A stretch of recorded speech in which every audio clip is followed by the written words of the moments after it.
আসসালামু আলাইকুম, ভালো আছেন সবাই? আজকে আপনাদের কতদিন চলছে? কততম দিন? 12তম দিন। অনেকদিন চলছে। আমি আসলে গত ডিসেম্বরের 25-24 তারিখে আমি বিআরবি আসছি। আমি আইএমএটিতে ডিজি হিসেবে ছিলাম প্রায়, মানে ডিজি এবং ডাইরেক্টর হিসেবে প্রায় 8.5 বছর, 8 বছর 7 মাস। তো আপনাদের সাথে মূলত বিষয়গুলো শেয়ার করব। আমরা চাইবো আপনারা যদি আপনাদের যারা বিশেষ করে প্রজেক্টের সাথে যুক্ত আছে, সেটা হতে পারে যে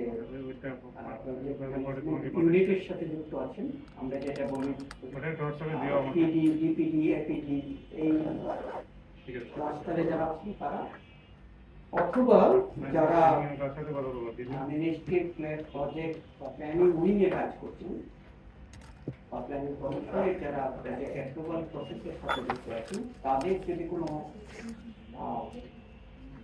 প্র্যাকটিক্যালি কোনো একটা ইস্যু থাকে যে সেই ইস্যুটা শেয়ার করলে আপনার জন্য হেল্পফুল হবে, সেটা একটু আলোচনা করলে আমি আমরা জানি যে মনিটরিং অ্যান্ড ইভ্যালুয়েশন দুটো টপিককে আমরা একটু পাশাপাশি রেখে চিন্তা করবো এই ভিডিওতে। প্রজেক্ট মনিটরিং এর সাথে কারো কোনো এরকম আছে যে প্রজেক্ট মনিটরিং এর কাজের সাথে যুক্ত ছিলেন কখনো? আমরা তো জানি যে মনিটরিংটা একটা প্রজেক্ট ম্যানেজমেন্ট ইউনিটের লোকেরাও করে, তাই তো? আবার মিনিস্ট্রি বা সংস্থার যারা দায়িত্ব পালন করেন তারাও মনিটরিং এর সাথে যুক্ত, প্রকল্প পরিবীক্ষণের সাথে যুক্ত থাকেন। আমরা যদি আইএমএডির কথা চিন্তা করি তাহলে দেখবেন যে অ্যালোকেশন অফ বিজনেসের 32C 64 পেজে আছে, সেখানে আইএমএডির ম্যান্ডেটটা কি বলা আছে। আমরা যদি বলি যে আপনারা জানেন যে রুলস অফ বিজনেসের থেকে আসছে অ্যালোকেশন অফ বিজনেস, এবং অ্যালোকেশন অফ বিজনেসে প্রত্যেকটা মিনিস্ট্রি এবং বিভাগের তার দায়িত্ব কি সেটি বন্টন করা আছে।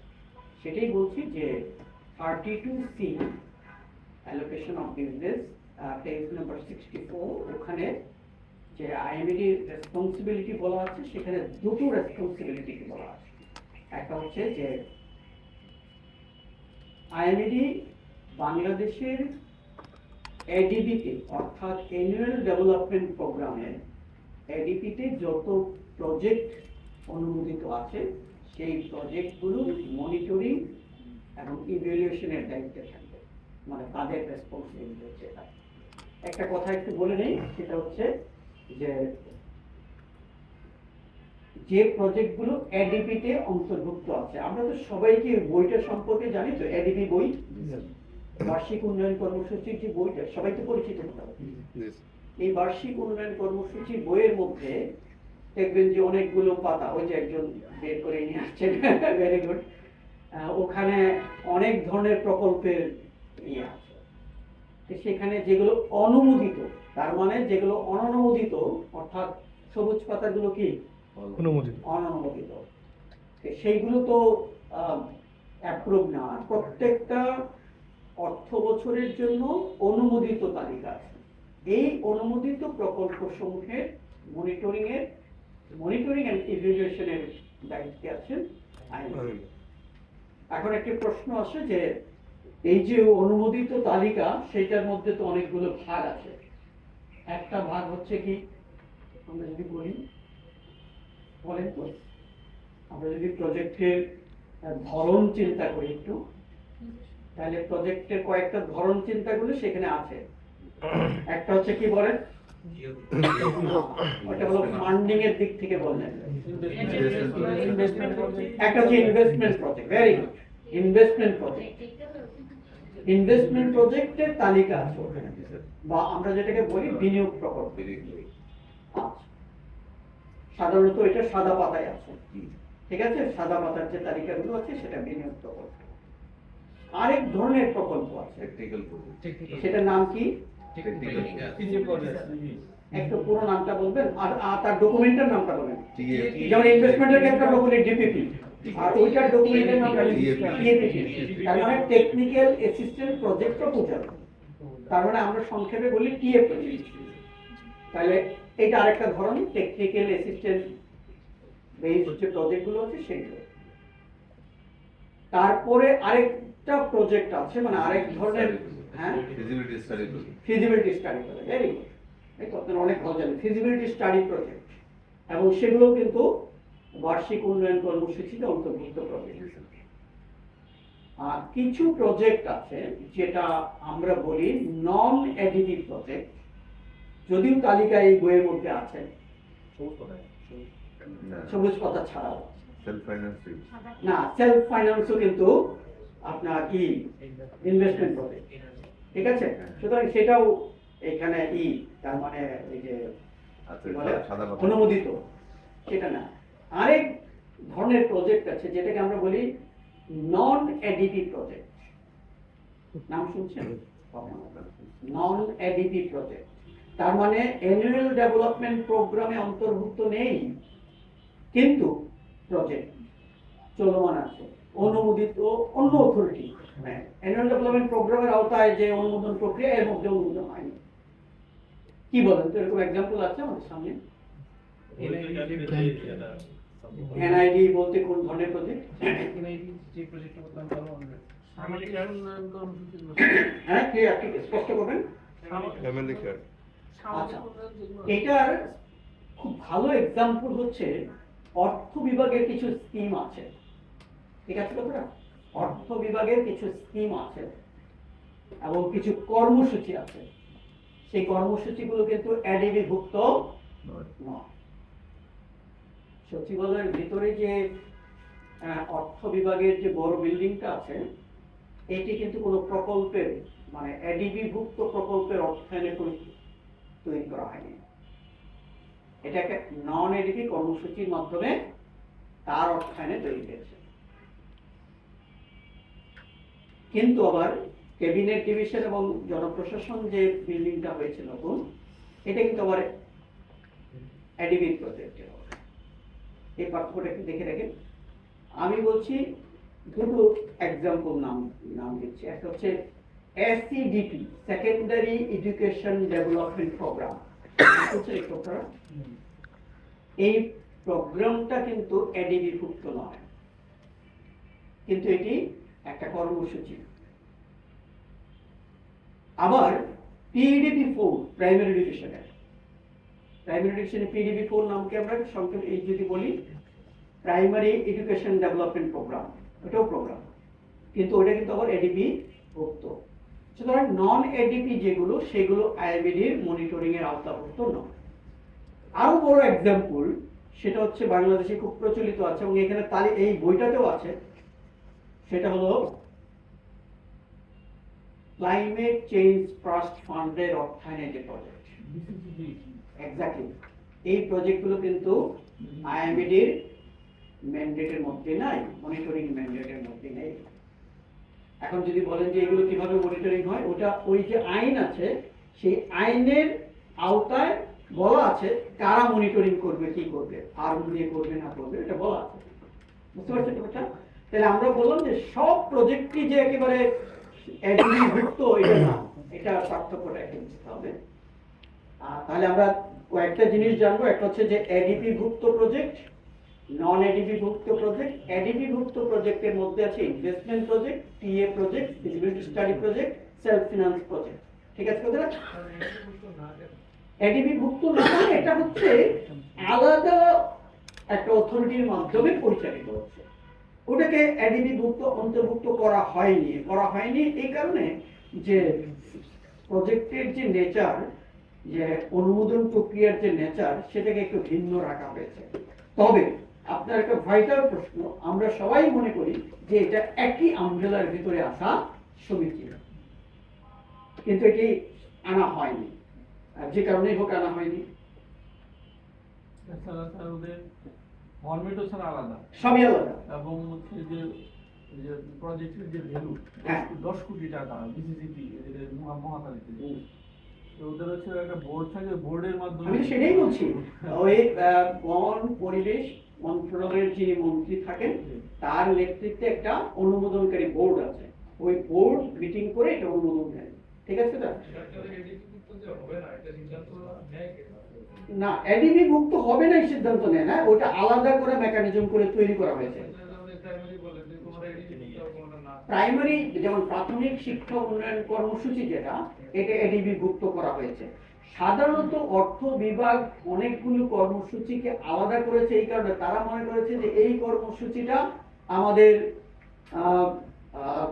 কন্ট্রোলে থাকবে, আমাদের একটা কি বলে আলাদা অনুমোদন প্রক্রিয়ার ভিতর দিয়ে অনুমোদন হবে, মানে এটা কেন পৃথক এটার আসলে কোনো ব্যাখ্যা নাই, এটা হচ্ছে জাস্ট অথরিটির ইচ্ছার প্রেক্ষিতে, ঠিক আছে কথাটা? আর কোনো ব্যাখ্যা নাই, যদি গ্লোবাল ডেফিনেশন বলেন সেই অনুযায়ী ব্যাখ্যা নেই, ঠিক আছে? আচ্ছা, আরেকটা প্রজেক্ট ধরনের সাথে একটু আমরা পরিচিত হবো, সেটা হচ্ছে পিপিপি প্রজেক্ট, নাম শুনেছেন? Public private partnership project. এটা আলাদা থাকার একটা কারণ আছে, এটা ব্যাখ্যা আমি দিতে পারবো, কারণ এটার যৌক্তিকতা আছে।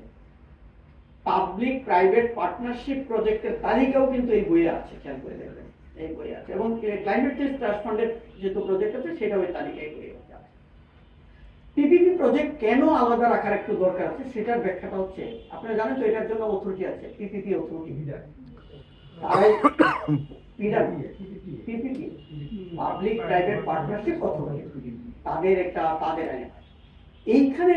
এইখানের মডালিটিটা একটু ভিন্ন, এটা বাংলাদেশে নতুন আসছে, যদিও ওয়ার্ল্ড ওয়াইড কিন্তু বা গ্লোবাল প্র্যাকটিস পিপিপি প্রজেক্টই বেশি, যত ইনভেস্টমেন্ট প্রজেক্ট আর সিংহভাগই কি পিপিপি প্রজেক্ট, কিন্তু আমাদের দেশে আসছে পিপিপিটা একটু নতুন, যেহেতু নতুন সেইটার জন্য একটু আলাদা মেকানিজম করে কিছুদিন এটাকে আলাদা রাখা হয়েছে, এটা পরবর্তীতে ঘটবে। কারণ এখানে একটা বড় ব্যাপার আছে, সেটা হচ্ছে ইকুইটি শেয়ারিং।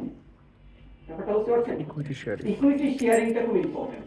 তার মানে এখানে মালিকানা শেয়ারিং, এই যে একটা পিপিপির মাধ্যমে যে ইনফ্রাস্ট্রাকচার বলেন বা যে গুডস বা সার্ভিস তৈরি হবে, তার যে শেয়ারিং, তার যে মালিকানা শেয়ারিং, এইটার একটা আলাদা বন্টন আছে, এটার একটা বিভাজন আছে। বলেন তো ফার্স্ট বাংলাদেশের পিপিপি প্রজেক্ট কোনটা? এটা তো সেকেন্ড, মানে আরো পরে। ফার্স্ট কোনটা? হানিফ ফ্লাইওভার হচ্ছে ফার্স্ট। এই প্রজেক্টটা ছিল একটা এক্সপেরিমেন্টাল প্রজেক্ট অনেকটা। তারপরে এখনো যে এলিভেটেড এক্সপ্রেস বা আরো যেগুলো আসতেছে এগুলো কিন্তু এক্সপেরিমেন্টাল, এগুলো প্রতিটার পরে কিন্তু আবার ওই অথরিটি তাদের আইন এবং একটু চেঞ্জ করছে, ফলে এই জন্যই এটাকে আলাদা রাখার একটা ব্যাপার। যেহেতু আমাদের ফার্স্ট প্র্যাকটিস, হয়তো 3-4 বছর 5 বছর পরে এটাকে মেইন স্ট্রিমে ঢুকবে এবং এটা ছাড়া কোনো উপায় নেই। হানিফ ফ্লাইওভারের ক্ষেত্রে যেটা আমরা বলবো যে ওখানে ওরিয়ন গ্রুপ, তাই না, ওটা নির্মাণ করেছে হচ্ছে ওরিয়ন গ্রুপ, এবং তার সাথে বাংলাদেশ সরকারের একটা কি আছে, চুক্তি আছে। যে চুক্তিটা যে ওখানে ওই শেয়ারিংটা মূল কথাটা হচ্ছে যে ওটা কিন্তু যখন অপারেশনে আসবে তার যে লাভটা, মানে তার যে আর্নিং ফ্লো যেটাকে আমরা বলি, সেটা কে নিবে, কতটুকু নিবে, আর গভর্নমেন্ট কি গ্যারান্টি দিবে, সরভেন্ট গ্যারান্টি দিবে বা কি দিবে, এইগুলোই ওখানে ডিটেল বলা থাকে। এটার উপরে পিপিপির উপরে অনেক সেশন আছে, অনেক বড় বড় সেশন, সেটা আমি ডিটেল গেলাম না, তবে আমি ধরনটা চেনে রাখলাম যে এগুলো হচ্ছে কি পিপিপির প্রজেক্ট। বোঝা গেল আমার কথাটা? এইটুকের মধ্যে কারো কোনো একটু যদি পার্থক্য থাকে বা কোনো জায়গা থাকে দেখুন, নাহলে আমি আরেকটা জায়গায় যাবো। সরভেন্ট গ্যারান্টি হচ্ছে যে এইটা যারা ফাইন্যান্স করেন, বিদেশিরাই বলেন বা কোম্পানি বলেন, সেটা দেশীয় কোম্পানি হতে পারে, বিদেশি কোম্পানি হতে পারে, এইটা কোনো ক্রাইসিস হলে এইটার দায় দায়িত্ব সরকার নেবে। সরভেন্ট গ্যারান্টি হচ্ছে যে আমি তোমার অ্যাসুরেন্স দিলাম, যে কোনো ঝামেলা মানে দায় দায়িত্ব সরকার গ্রহণ করবে। এই প্রজেক্টটা যদি ফেল করে স্যার, সেই ক্ষেত্রে এটার দায়ভার কি সরকার নেবে, মানে ওই কোম্পানিকে পেমেন্ট করতে হবে sir? According to the agreement. এই জন্য পিপিপি প্রজেক্টের যখন নেগোসিয়েশন হয়, that is very important. Negotiation skill খুব ইম্পর্টেন্ট, যে কতটুকু সরকার নেবে বা ওই কোম্পানির পক্ষে যারা থাকবে তারা কতটুকু নেবে। এই নেগোসিয়েশন স্কিলের মাধ্যমে যে পিপিপির কন্ট্রাক্টটা সই হয়, সেই কন্ট্রাক্টটার উপর ডিপেন্ড করবে যে কতটুকু দেওয়া হবে। বুঝা গেল কথাটা? তবে নিতে হবে, যদি সরকার গ্যারান্টি দেয় সেটা নিতে হবে। আচ্ছা, আরেকটা পার্থক্য আমরা বলি, আমরা তিনটা জিনিস জানবো যখন আমরা প্রজেক্ট বুঝবো। একটা হচ্ছে আমরা যদি প্রজেক্ট ম্যানেজমেন্ট ইনস্টিটিউট পিএমআই আছে না, যেটা পিএম বুক, যেটা এখন 6 চলছে, 6 না 7th এডিশন, 8 চলছে, 8th এডিশন চলছে। ওখানে দেখবেন পিএমআই বলা আছে যে 3 ধরনের জিনিস হচ্ছে প্রজেক্ট, একটা হচ্ছে প্রোগ্রাম, আরেকটা কি পোর্টফোলিও। তিনটা জিনিস, প্রজেক্ট, প্রোগ্রাম, পোর্টফোলিও। এগুলো আমরা আলাদা সেশনে দেখাই, আমার সেশন আছে অবশ্য সেখানে। আচ্ছা, ওইটাতে খেয়াল রাখবেন, এটা পরে মনিটরিং ইভ্যালুয়েশন। আচ্ছা, খেয়াল রাখবেন যে প্রজেক্ট কি, সিম্পল কথায় বলি, প্রজেক্ট কি, হোয়াট ইজ প্রজেক্ট? যেখানে স্যার টাইম থাকবে, কয়েকটা জিনিস থাকবে, এই জিনিসগুলো যদি থাকে তাহলে সেটা হলো একটা প্রজেক্ট। একটা হচ্ছে যে অবজেক্টিভ থাকবে, এক বা একাধিক, তাই তো? টাইম ডিউরেশন থাকবে, একটা নির্দিষ্ট সময়ের মধ্যে অবজেক্টিভটা অর্জন করতে হবে। আর কি থাকবে? রিসোর্সেস থাকবে, লোকেশন থাকবে, রিসোর্সেস থাকবে, বাকিগুলো থাকবে, লোকেশন তো ওগুলো থাকবে। কিন্তু তিনটা মেইন জিনিস, রিসোর্সেস, বা তারপর টাইম Objective. মানে টাইম ফ্রেম, রিসোর্সেস মানে ওখানে বাজেট, আরেকটা হচ্ছে যে অবজেক্টিভ থাকবে। এটা হচ্ছে কি প্রজেক্ট। কিন্তু আমরা যদি বলি প্রোগ্রাম, টাইম থাকবে, টাইম থাকবে, আর কি থাকবে? রিসোর্সেস থাকবে, কিন্তু সেইখানে অবজেক্টিভ বলছিলাম না, ওখানে কি থাকবে? একই ধরনের একাধিক প্রজেক্ট থাকবে। আমি কি বোঝাতে পারছি?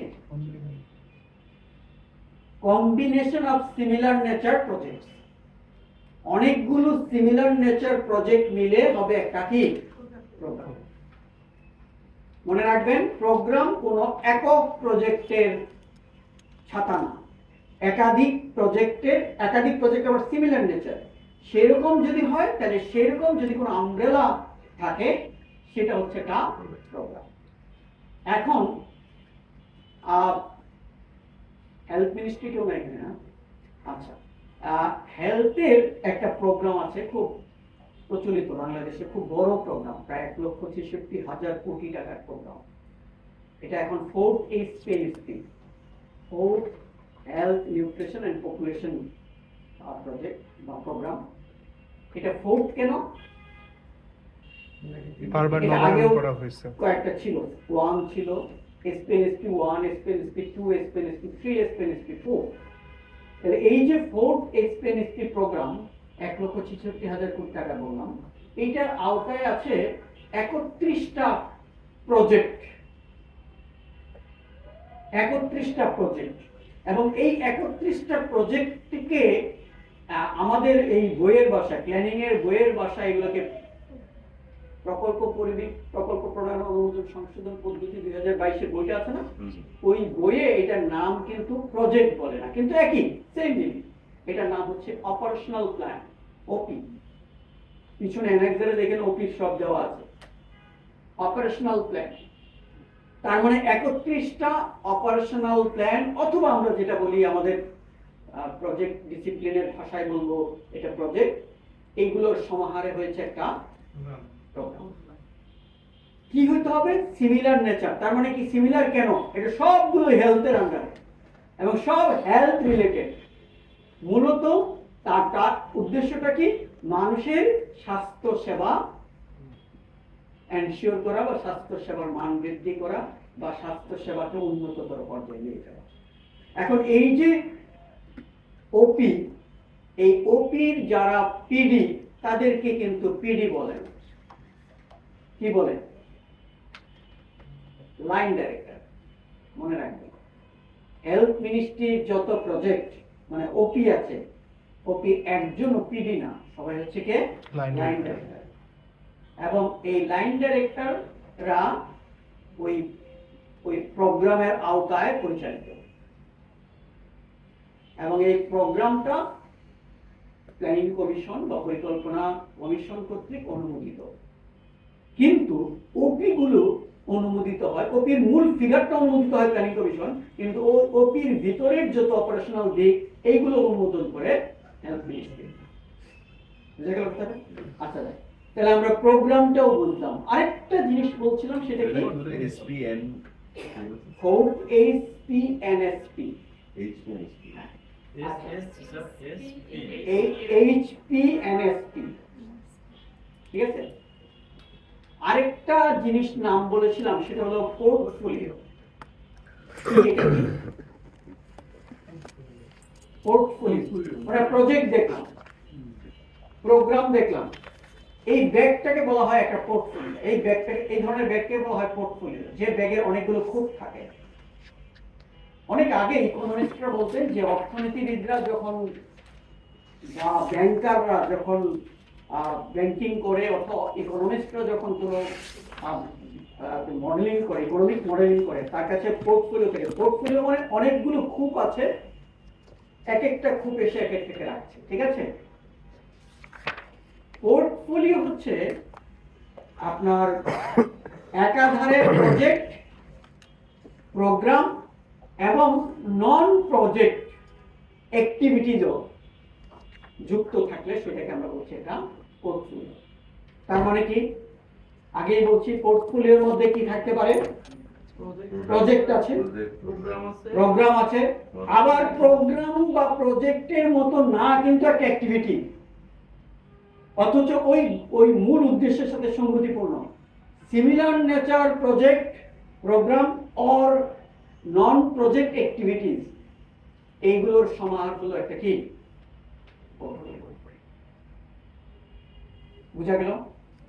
সমাজ কল্যাণ মন্ত্রণালয়ের অনেক কাজ আছে না, আছে না, যেগুলো প্রজেক্টও না, প্রোগ্রামও না, কিন্তু একটা কাজ আছে তো এরকম। সামাজিক নিরাপত্তা কর্মসূচি আছে, এছাড়াও নানান ধরনের কাজ আছে। এইগুলোকে আমরা কি বলতে পারি? Total safety, social safety protect করে, তাই তো? এইটা করার জন্য যে প্রজেক্ট আছে তাদের, সেই প্রজেক্ট, কর্মসূচির যে কাজ আছে সেই কর্মসূচি এবং নন কর্মসূচির অ্যাক্টিভিটিতে যদি যুক্ত হয়, তখন সেটা হবে একটা কি? পোর্টফোলিও। আমাদের দেশে পোর্টফোলিওর খুব একটা প্র্যাকটিস নাই, মানে এরকম একই আমব্রেলার ভেতরে এইগুলোকে মেনটেন করা হচ্ছে, এরকম প্র্যাকটিস আমাদের দেশে নেই। আমাদের দেশে প্রোগ্রামই মাত্র কয়েকটা, হেলথের আছে, প্রাইমারির আছে, মানে আর হচ্ছে মাধ্যমিক শিক্ষা আছে।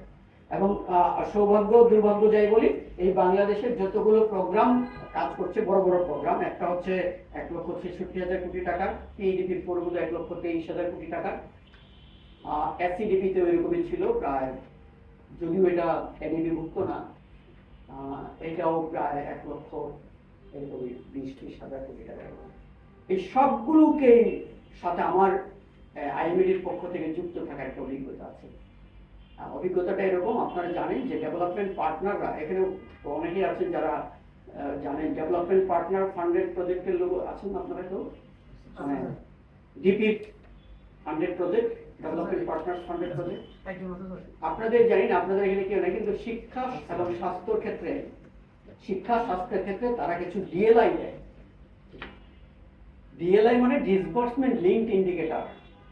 আপনারা জানেন যে ডেভেলপমেন্ট পার্টনার যে অর্থায়নটা দুরকম, কি? প্রজেক্ট ফাইন্যান্সিং দুরকম, একটা হচ্ছে আরপিএ, আরেকটা হচ্ছে ডিপিএ। ডিপিএ হলো ডাইরেক্ট প্রজেক্ট এইড, আর আরপিএ হলো রিইম্বার্সেবল প্রজেক্ট এইড। এই রিইম্বার্সেবল প্রজেক্ট এইড নিয়ে কথা। রিইম্বার্সেবল প্রজেক্ট, কেন রিইম্বার্সেবল শব্দটা আসছে? এক্স্যাক্টলি, তার মানে খরচ করার পরে আপনি ক্লেম করবেন, তারপরে তার টাকাকে রিফান্ড করবে, মানে ডলার রিফান্ড করবে। এই যে প্রক্রিয়াটা, এই প্রক্রিয়াটার সাথে আইএমএড একটু যুক্ত। কিভাবে যুক্ত? এবং সেটার সাথে আমি যুক্ত ছিলাম। সেটা হচ্ছে হেলথ এবং এডুকেশনের যে টাকাটা দেয়, তখন তারা কিছু বলে দেয় যে এইটা ডিসবার্সমেন্ট লিঙ্ক ইন্ডিকেটর আছে, ডিএলআই। ডিসবার্সমেন্ট লিঙ্ক ইন্ডিকেটর কি? যে তোমার টাকাটা, মানে ওয়ার্ল্ড ব্যাংক বললো তোমার টাকাটা আমি দিব, কিন্তু আমার কিছু ইন্ডিকেটর আছে, এবং ইন্ডিকেটর এগেইনস্ট ইয়ার ওয়াইজ আমার কিছু টার্গেট আছে। এই টার্গেটগুলো অ্যাচিভ করলে আমি টাকা দিব। টার্গেটগুলো কি? যেমন প্রাইমারির ক্ষেত্রে বলা আছে ঝরে পড়ার হার এত থেকে এত কমিয়ে আনতে হবে, প্রাইমারি স্কুলের টিচারদের ট্রেনিং এর হার এত পার্সেন্ট থেকে এত পার্সেন্ট উন্নীত করতে হবে। বিদ্যালয়ের ওই যে আমরা যেটাকে বলি ওই যে ওয়াশ ব্লক তৈরি করতে হবে, শতকরা এত ভাগ বিদ্যালয়ে এটা এনশিওর করতে হবে। এই যে তারা ইয়ার ওয়াইজ টার্গেট দেয়, এই টার্গেট অ্যাচিভ করলে এবং সেটা যদি ডেভেলপমেন্ট পার্টনার কনফার্ম করে যে এটা অ্যাচিভ হয়েছে, তখন তারা ডলারটা বাংলাদেশ সরকারকে দিয়ে দেয়। এটার নামে হচ্ছে রিইনভার্স। এখন এই যে তারা ডেভেলপমেন্ট পার্টনার তখন বলে যে আমরা একটা থার্ড পার্টি, মানে এটাকে বলা হয় ইন্ডিপেন্ডেন্ট ভেরিফিকেশন এজেন্ট খুঁজছি, যারা এটা মূল্যায়ন করে দেবে। ঠিক আছে, তারা আইএমইডি কে সিলেক্ট করেছে as a independent verification agent. IMED এই মূল্যায়ন কাজটা করবে। এই হেলথের প্রায় 98টা ডিএলআই মূল্যায়নের মধ্যে প্রায় 91টার সাথে আমি যুক্ত ছিলাম, এবং একইভাবে এসিডিপির প্রায় 40টার মধ্যে প্রায় ওই 38টার মতো আমি ছিলাম, এবং পিডিপি 4 এর ক্ষেত্রে শেষ দিকে আমি ছিলাম প্রায় 10টা হলো। এইগুলো মূল্যায়ন করার দায়িত্ব আইএমইডি কে। কেন? কারণ আইএমইডি কে তারা ধরে মানে তারা এগ্রি করেছে, এক ধরনের এগ্রিমেন্ট হয়েছে, এবং তারা ওই ডকুমেন্টের মধ্যে লিখে দিয়েছে যে আইএমইডি হবে ইন্ডিপেন্ডেন্ট ভেরিফিকেশন এজেন্ট, এবং তারা এই মূল্যায়ন করে রিপোর্টটা ডেভেলপমেন্ট পার্টনারের কাছে পাঠাবে। ডেভেলপমেন্ট পার্টনার এটাকে রিভিউ করবে, করে যদি দেখে যে এটা ওকে হয়েছে, তখন তারা ডলারটা পাঠাবে। ওই যে ক্লেম করলে ডলারটা দিয়ে দেবে। এই জন্য আমি বলছি যে এই আরপিএ ক্লেম করে আনতে হয়, ডাইরেক্ট আসে না। কিন্তু টাকাটা তো খরচ হয়ে যায়। কার থেকে খরচ হয়? আমি শুধু একটা এক্সাম্পল দেই। এই স্পেনিসপির ক্ষেত্রে আমরা 3টা ডিএলআর আমরা বলেছিলাম নট অ্যাচিভড, মানে আইএমইডি বলেছিল নট অ্যাচিভড। দেখেন, হেলথ মিনিস্ট্রি ক্লেম করেছে অ্যাচিভ হয়েছে, আইএমইডি মূল্যায়ন করে বলছে অ্যাচিভ হয়নি। ডেভেলপমেন্ট পার্টনার আমাদের সাথে এগ্রি করেছে যে ইয়েস এটা অ্যাচিভ হয়নি। তখন তারা আবার নেগোসিয়েশন বসে তারা আবার এই টার্গেটটাকে নেক্সট ইয়ারে নিয়ে নিয়েছে। এটা খুব সিম্পল, আমি একটু বলি তাহলে বুঝবেন। 1 মিনিটে জাস্ট একটু বলেছি। তাদের একটা ওপি আছে, সেই ওপিতে বলা ছিল যে প্রত্যেকটা হাসপাতালে 1 লক্ষ টাকার উপরের অ্যাসেট গুলোকে তারা ইনভেন্টরি করবে, কথা বুঝতে পারছেন, এবং এটা অটোমেশনের মাধ্যমে এটা মেইনটেনেন্স করবে। তারা আমাদের কাছে ক্লেম করলো যেটা হয়েছে। 2টা হাসপাতালকে তারা টার্গেট, 2টা হাসপাতাল তাদেরই ছিল, আওতাভুক্ত ছিল পাইলটিং হিসাবে। একটা হচ্ছে মৌলভীবাজার ডিস্ট্রিক্ট হাসপাতাল, একটা হচ্ছে ঝিনাইদহ ডিস্ট্রিক্ট হাসপাতাল। তা আমরা মৌলভীবাজার ঝিনাইদহ দুটাকে ভিজিট করেছি, এবং সেখানে গিয়ে দেখলাম যে এটা ইনভেন্টরির আওতার বাইরে অনেক 1 লক্ষ টাকার অ্যাসেট রয়েছে, যেটা এই ইনভেন্টরির মধ্যে আসে না, এই ডাটাবেজে আসে না। তখন আমরা একবার ক্যাটাগরি করে বললাম এই হাসপাতালের এই লিস্টেড আইটেমগুলোকে এখানে আনা হয়। তখন তারা বললো যে এরকম তো অনেক লিস্ট, আমরা কতটা করব, আমরা আপাতত কিছু কিছু সিলেক্টেড হয়ে করেছি, কিন্তু তার ডিএলআই চুক্তি ছিল যে সবগুলোই। তাহলে কি এটা অ্যাচিভ হবে? অ্যাচিভ হবে না। আচ্ছা, ঠিক আছে। এরপরে তারা ওয়ার্ল্ড ব্যাংকের সাথে চেঞ্জ করছে ডেফিনেশন যে 1 লাখ টাকা হলে এটা বেশি হয়ে যায়, এটা 5 লাখ টাকার উপরে শুধু এমআরআই মেশিন বা বড় বড় মেশিন যেগুলো সেগুলোকে আমরা আওতাভুক্ত করি। যাই হোক, এটা পরবর্তীতে আরো 2 বছর পরে অ্যাচিভ করেছে। একইভাবে এই গত অক্টোবরে, এই 2025-এর অক্টোবরে আমরা পিডিপি 4 এর একটা বলছি পার্শিয়াল অ্যাচিভ। কেন পার্শিয়াল অ্যাচিভ? তারা বলছে যে তারা কন্ট্যাক্ট করেছে যে ডিএলআই অর্জন হয়েছে প্রায় 10,132 জন প্রাথমিক শিক্ষককে নিয়োগ সম্পন্ন করবে। কথাটা বুঝে দেখুন, তাদের কন্ট্যাক্ট হলো ডিএলআর হচ্ছে 10,132 জনকে নিয়োগ সম্পন্ন করবে। তারা বলছে, প্রাইমারি ডিপার্টমেন্ট দাবি করেছে যে আমরা আমাদের পর্যায়ে যত কাজ করে প্রাথমিক শিক্ষা মন্ত্রণালয়ে পাঠিয়েছি, প্রাথমিক শিক্ষা মন্ত্রণালয় সবকিছু করে জনপ্রশাসনে পাঠিয়েছে, কিন্তু জনপ্রশাসন এবং অর্থ বিভাগের এখানে গিয়ে দেরি হচ্ছে, কিন্তু আমাদের এটা সম্পূর্ণ হয়েছে, সুতরাং এটাকে কি অ্যাচিভড বলে বিবেচনা করা যায়। কিন্তু ডেফিনেশন অনুযায়ী কি করা যায়? কারণ ডেফিনেশন বলা আছে যে নিয়োগ সম্পন্ন করতে হবে। সম্পন্ন হয়েছে, করতে হবে না, সম্পন্ন হয়েছে, তাই তো হলো না। এখন তাদের এটা যখন চুক্তি ছিল তখনই তাদের ভাবা উচিত ছিল যে এই ডিএলআরটা আমরা নিব না, আমরা নিব যে প্রাইমারি মিনিস্ট্রি পর্যন্ত আমাদের এক্সারসাইজ কমপ্লিট হবে। এইটুকু যদি হতো তাহলে কিন্তু হয়ে যেত। ফলে দেখেন নেগোসিয়েশন স্কিল খুব ইম্পর্টেন্ট। তার মানে ওয়ার্ল্ড ব্যাংকের সাথে যখন তারা বসতে দিলেন তখন আর এই কথার